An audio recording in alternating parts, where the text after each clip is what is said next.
এদিন মই বজাৰত গৈ আছিলো। যাওঁতে যাওঁতে তোমাৰ বিৰাট গৰম লাগিল। এটা কথাটো মই পাহৰিয়ে গৈছিলো, মোৰ ঘৰতো ফেনো নাই, এচিটোতো দূৰৰে কথা। তাৰপিছত এটা মোৰ বুদ্ধি আহিল, বজাৰত আছো যেতিয়া এখন বিচনী লৈয়ে যাওঁ। তাৰপিছত মই গৈ আছো।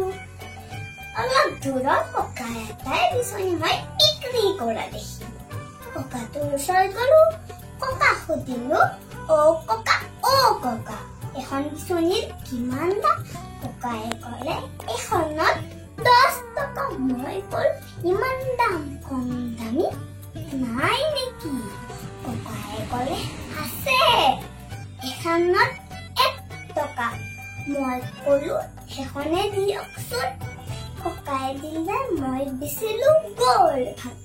মই ক'লো ককা, এখন দেখোন গ'ল ভাঙি, আৰু এখন দিয়কচোন। ককাই দিলে, মই দিছিলো গ'ল ভাঙি। ক'লো ককা, আপোনাৰ দেখোন গোটেই কেইখন বিচনী গৈয়ে ভাঙি আছে। ককাই ক'লে মাইনা, এখন বিচনী এনেকে নিবিছে নহয়, ঘৰত লৈ যোৱা, মুখৰ ওচৰত থোৱা, মূৰটো এনেকে হিলাই থাকা, যেনে দাম তেনে কাম, হা হা হা।